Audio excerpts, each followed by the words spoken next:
우리 옆에 있는 분들, 뒤에 있는 분들과 인사했으면 좋겠습니다. 주님의 사랑으로 축복합니다. 사랑합니다. 인사했으면 좋겠습니다. 주님의 사랑으로 사랑합니다. 축복합니다.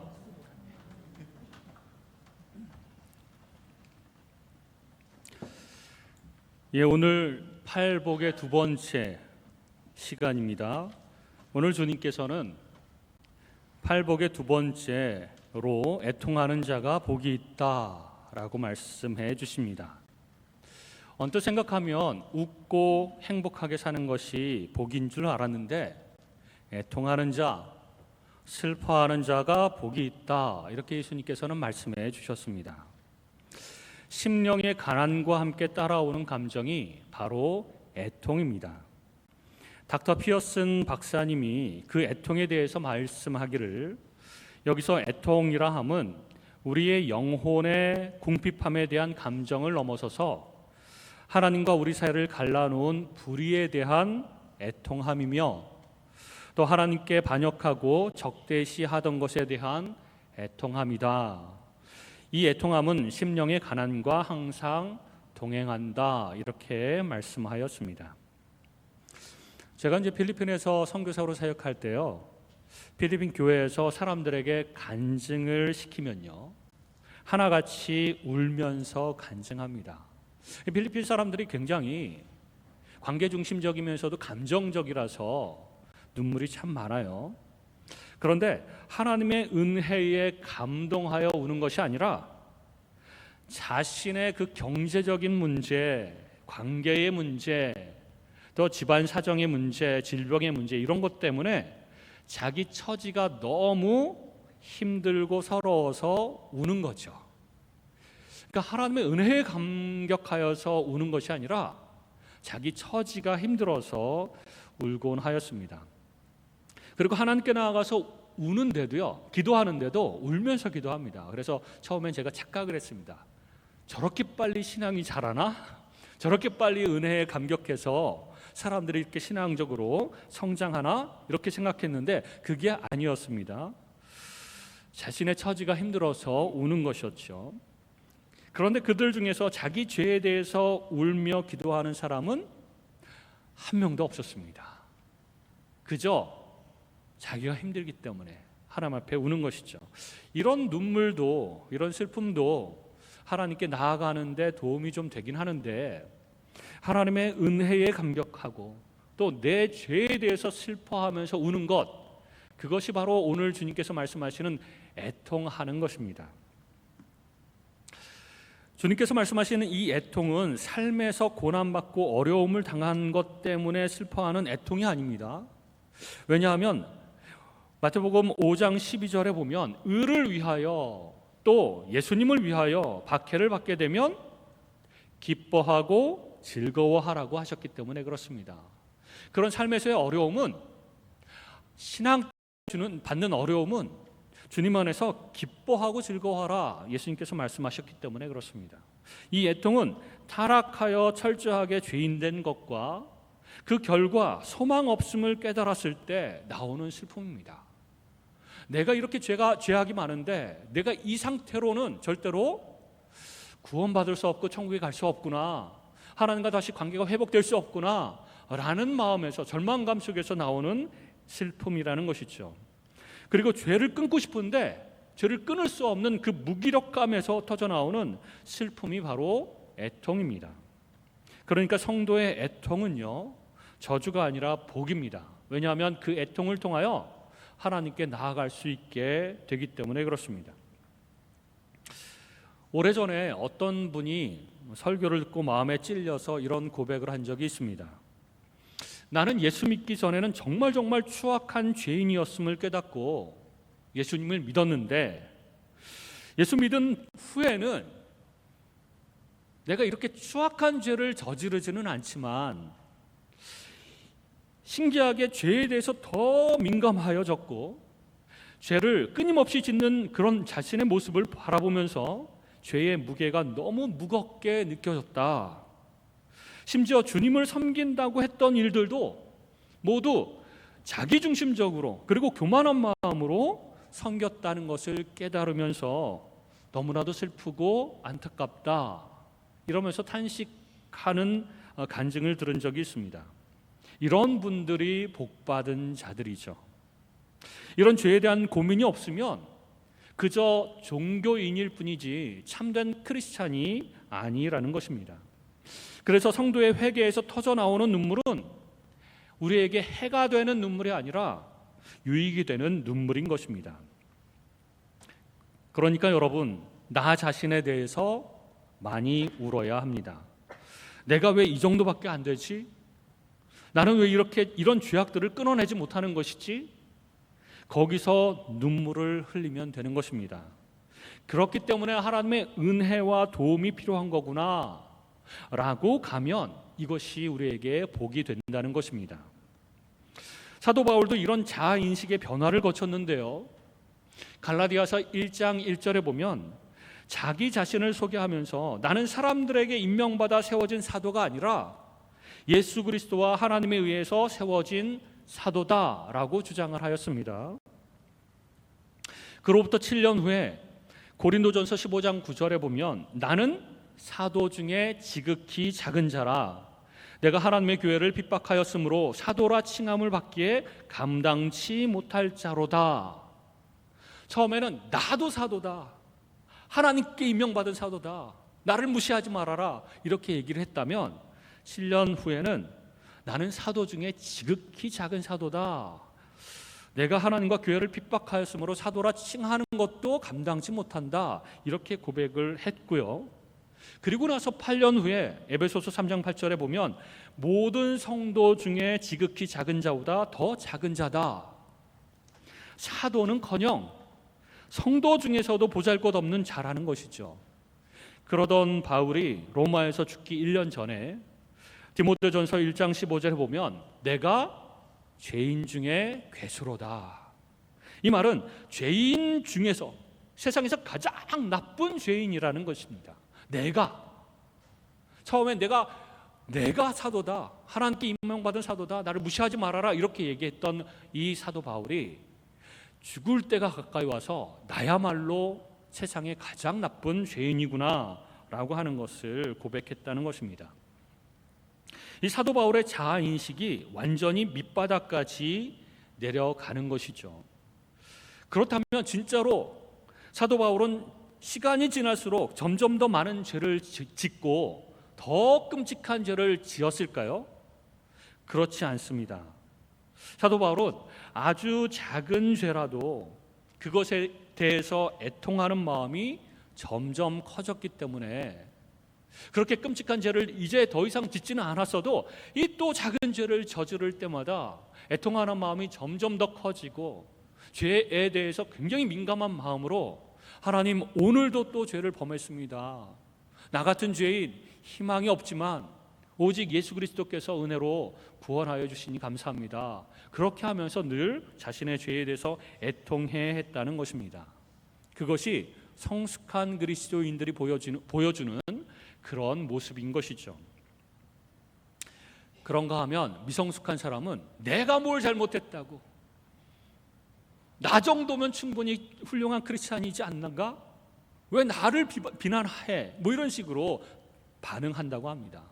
미성숙하면 할수록 내가 뭘 잘못했다고 이렇게 생각을 하는 것이죠. 그런데 시편 기자가 시편 80편 5절에 이렇게 고백을 합니다. 주께서 저희를 눈물 양식으로 먹이시며 다량의 눈물을 마시게 하셨나이다. 그러니까 하나님께서 하나님의 백성들에게 눈물을 먹고 마시게 하셨다라고 표현을 합니다.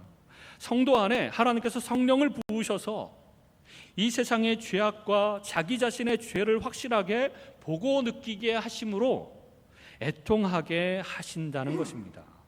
진정한 성도라면, 진정한 하나님의 백성이라면 죄에 대해서 슬퍼하고 애통해야 하는 것이 당연하다는 것이죠. 그래서 구약의 많은 선지자들과 하나님의 백성들이 그렇게 애통해야 하는 삶을 살았던 것입니다. 시편 기자는, 또 다른 시편 기자는 시편 38편 16절에서 내가 혹시 죄를 지어 넘어지면 나의 적들이 기뻐하고 교만해져서 나를 업신여길까 두려워합니다 라고 얘기를 했고, 그리고 그 다음 절 17절에 보면 그런데 내가 넘어졌고 그래서 너무 근심이 되고 내 죄로 인하여 너무 슬프다 이렇게 고백을 하였습니다. 우리가 죄를 지으면 분명히 사탄의 세력들이 너무나도 좋아하고 기뻐하고 그리고 나를 업신여기고 나를 그렇게 깔보면서 좋아할 거라는 것이죠. 그런데 안타깝게도 우리가 죄를 지었다는 겁니다. 자주 넘어진다는 겁니다. 그럴 때마다 이 사탄이 얼마나 좋아할까. 그래서 내 죄로 인하여 너무 슬프다, 이 시편 기자는 그렇게 고백을 하고 있는 것입니다.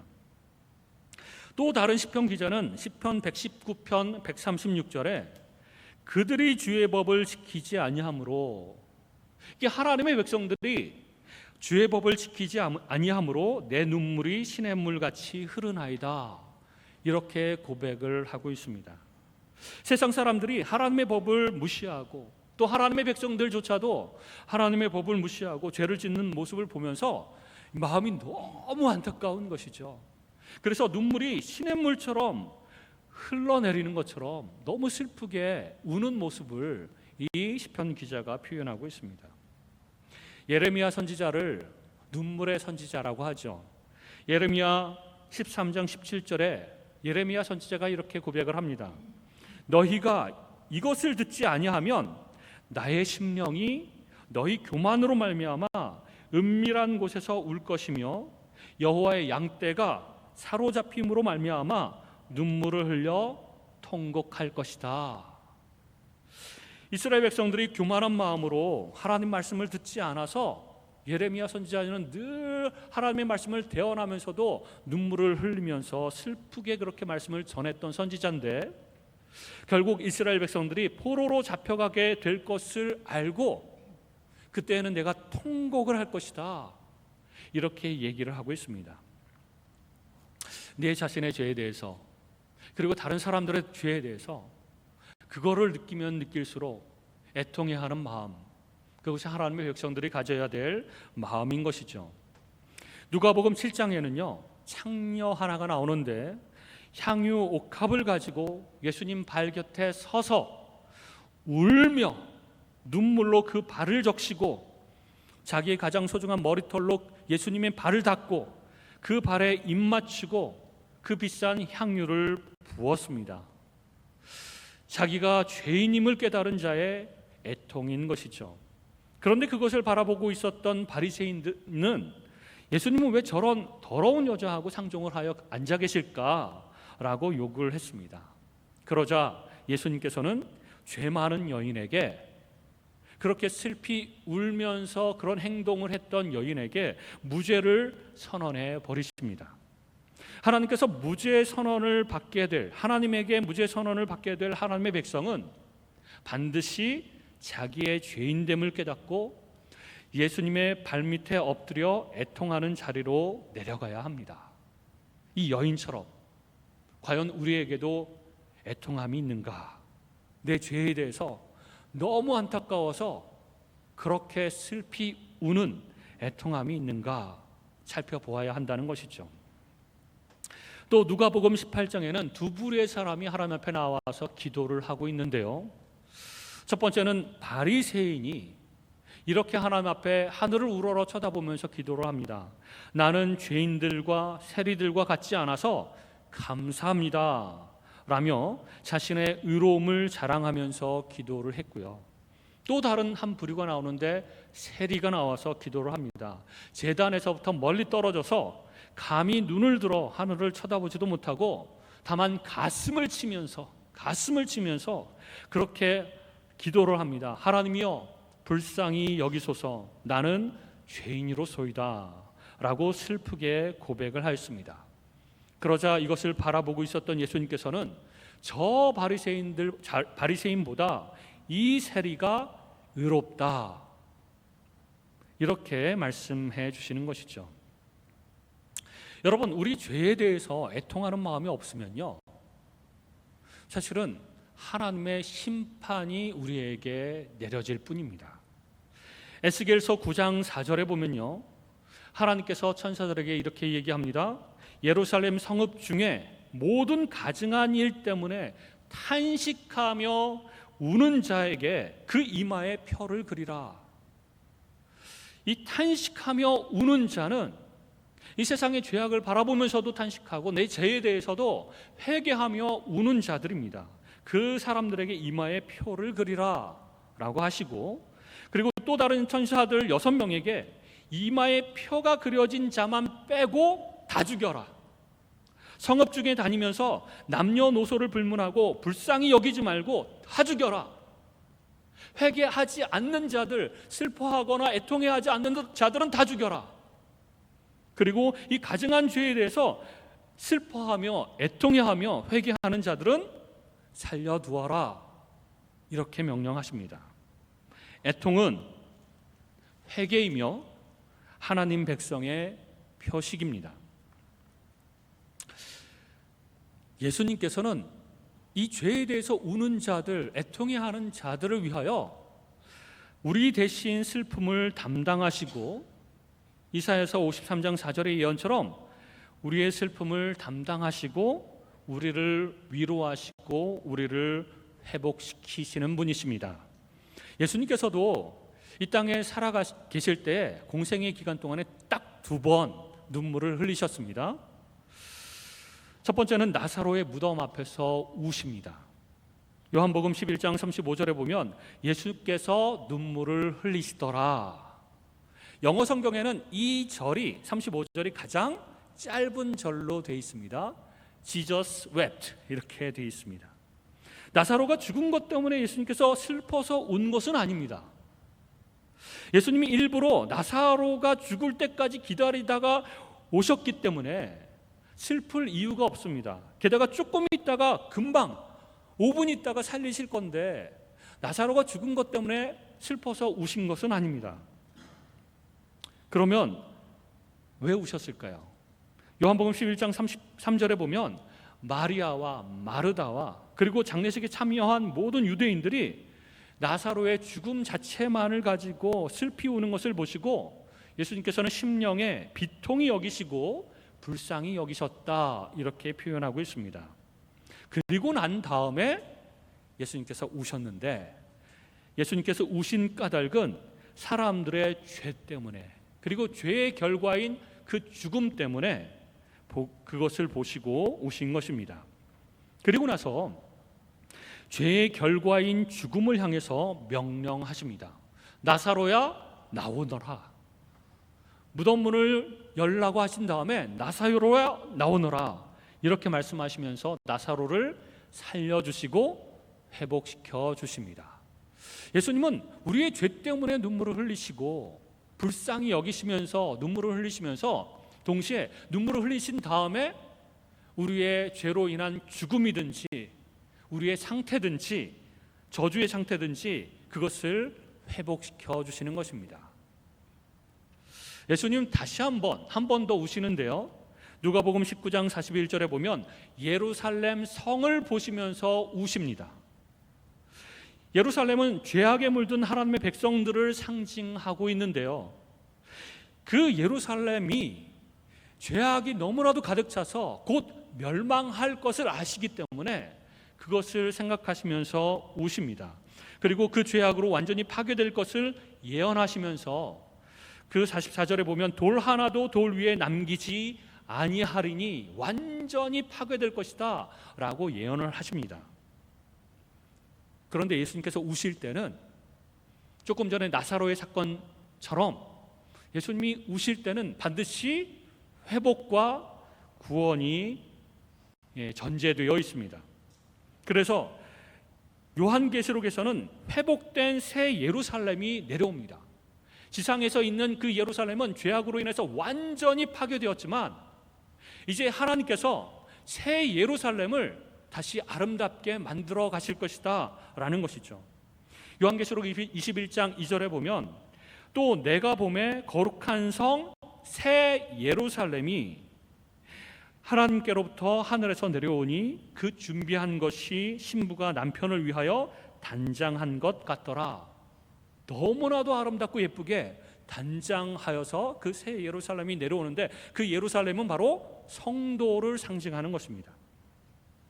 너희들이 어떤 존재인지 대적에게 넘겨 돌 위에 돌 하나도 남기지 않게 싸그리 부숴버리고 이제 새롭고 아름답게 다시 만들 것이다. 이것이 예수님께서 예언하신 내용인 것입니다. 우리도 마찬가지입니다. 더럽고 추악해진 죄인으로서 하나님께서 너 죽어야만 한다. 옛사람은 완전히 죽어버리고 이제는 내가 새로운 피조물로 만들어 갈 것이다. 이렇게 우리 말씀해 주시는 것입니다. 이것은 심판과 회복의 약속인 것이죠. 그래서 예수님의 십자가로 완성된 하나님의 나라에는 이사야서 35장 10절에 표현된 대로 그들의 머리 위에 영영한 희락을 띠고 기쁨과 즐거움을 얻으리니 슬픔과 탄식이 사라지는도다. 그런 나라가 임할 것입니다. 그러므로 여러분, 다른 데서 위로를 찾으려고 하지 마십시오. 내 처지가 힘들어서 경제적인 어려움, 병든 몸, 그리고 깨어진 관계, 이런 것 때문에 슬퍼서 하나님 앞에 울고 그것들만 좀 해결해 주십시오. 그러면 행복할 것입니다. 그래서 그것만 좀 해결을 받고 위로를 받으려고 하지 마시고요. 하나님, 제 죄악으로 인해서 이런 결과들이 생겼습니다. 제 죄악이 너무나도 슬픕니다. 끊어내려고 하는데도 끊어낼 수가 없습니다. 제 노력과 제 능력으로는 안 됩니다. 하나님, 도와주십시오. 슬피 울며 하나님 앞에 나아갈 때 하나님께서만 우리를 위로해 주실 수 있습니다. 하나님께서만 우리의 문제를 해결해 주실 수 있습니다. 하나님께서 우리의 죄악을 다 정결케 하시고 우리를 회복하실 것입니다. 그래서 하나님께 나아가셔야 됩니다. 어떤 사람들은 이 사람이야말로 내 기쁨이고 내 위로였는데 이 사람이 사라지면 어떻게 하나? 그것이 내 배우자일 수도 있고 내 자식일 수도 있고 내 부모일 수도 있고 아주 친한 친구일 수도 있는데요, 너무 의지하지 마십시오. 하나님만 의지해야 됩니다. 또 내가 즐기던 이것이야말로 내 기쁨이고 위로였는데 늘 스트레스 받을 때마다 요거 한번 하면, 드라마 한번 보면, 혹은 뭔가 맛있는 걸 먹으면 이것이 나의 위로였는데 이것이 없어지면 어떻게 하나? 이런 것들에 의지하지 마십시오. 오직 하나님만이 우리의 위로자가 되십니다. 그것들과 그 사람들을 의지하고 있으니 하나님께서 그것들을 자꾸 끊어내시는 겁니다. 이거 의지하지 말아라.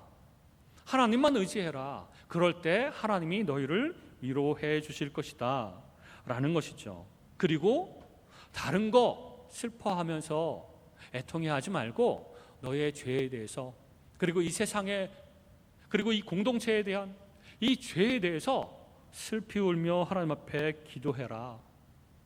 회개하기도 하고 위에서 중보하기도 하고 그렇게 슬픔으로 기도해라. 그러면 위로를 받을 것이다. 이미 십자가에서 그 애통이 다 해결되었습니다. 이미 하나님께서, 예수님께서 우리의 슬픔을 가져가셨습니다.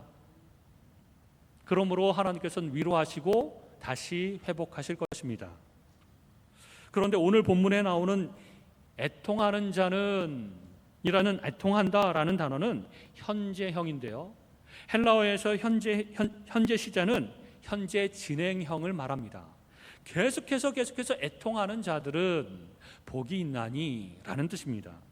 복받은 자들의 애통이 어느 한순간에 왔다가 사라지는 것이 아니라 성도의 삶 속에 계속적으로 이루어져야 됩니다. 마치 바울처럼 이제는 죄에 대한 민감한 그 마음이 아주 커서 아주 작은 죄도 내가 슬퍼하면서 하나님 또 이런 죄를 저질렀습니다, 이렇게 고백하면서 하나님 앞에 슬프게 나아가는 것이 필요합니다. 그런데 어떤 사람들은 영적으로 병에 들었든지 아니면 교회는 다니지만 아직 거듭나지 못했든지 아니면 어떤 영적인 문제가 있든지 혹은 미숙하든지 죄에 대한 민감한 마음이 없습니다. 무감각하면서 큰 죄를 저질러도 내가 뭐 그렇게 큰 죄를 저질렀다고, 다른 사람들도 다 짓는 죄들인데 이 정도면 좀 괜찮지 라고 하면서 이 죄에 대해서 슬퍼하지 않습니다. 하나님 옆에 나가서 회개하지 않습니다. 그리고 다른 사람들만 자꾸 정죄합니다. 저 사람들은 왜 저렇게? 나는 좀 괜찮은데, 나처럼 살아야 되는데 왜 저 사람들은 저렇게?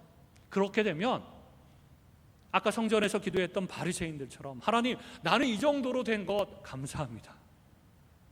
그러나 우리는 이 세리처럼 기도해야 됩니다. 하나님, 나는 죄인으로서이다. 하나님, 용서하여 주옵소서. 이 작은 죄까지도 너무나도 슬픕니다. 아직까지도 이런 죄들을 떨쳐내릴 수 없고 끊어낼 수가 없습니다. 그 죄악된 생각들, 죄악된 감정들, 죄악된 언어들, 그런 행동들, 하나님, 나를 좀 덮어주십시오. 나를 좀 깨끗하게 해주시고, 하나님, 이 슬픈 마음에 위로를 주시고 희망을 주십시오 라고 기도하는 것이 필요합니다. 성도의 삶은 자신의 죄인됨을 계속 알아가는 것입니다. 그래서 나의 자아인식은 점점 형편없는 것이 되어야 맞습니다. 저는 목사 되기 전에 신학생 때는 아주 기고만장하고 나는 아주 의로운 것처럼 교만했습니다. 그런데 목사가 되고 점점 생활할수록 나는 왜 이렇게 죄악에서 끊어낼 수 없는지, 내가 목사 맞는가 맨날 그렇게 고민하고 슬퍼하고, 여러분들 앞에서는 웃으면서 밝게 이렇게 있지만 혼자서는 또 실망하고 낭망하고 그렇습니다. 그렇다고 나의 행위가 점점 못돼진다는 뜻이 아니라, 나는 정말 예수님이 필요한 존재이며 하나님의 은혜가 아니면 철저한 죄인이 맞구나 라고 하는 것을 매일매일 확인해 가는 것이 우리 신자들의 삶이라는 것입니다. 그 애통해야 하는 마음에 주님께서 위로를 주실 줄로 믿습니다. 그래서 눈물로 기도하시기 바랍니다. 나의 죄악에 대해서도 그렇지만 우리 교회의 죄악에 대해서, 우리 세상의, 우리 나라의 죄악에 대해서, 세상에 만연한 수없이 많은 죄악들에 대해서 슬피 울며 그들을 대신해서 기도하고, 또 내 죄에 대해서 또 애통해하고, 우리 교회를 위해서 기도하고 슬프게 기도하고 할 때에 하나님께서 위로해 주실 것이며 동시에 회복시켜 주실 줄로 믿습니다. 기도하겠습니다.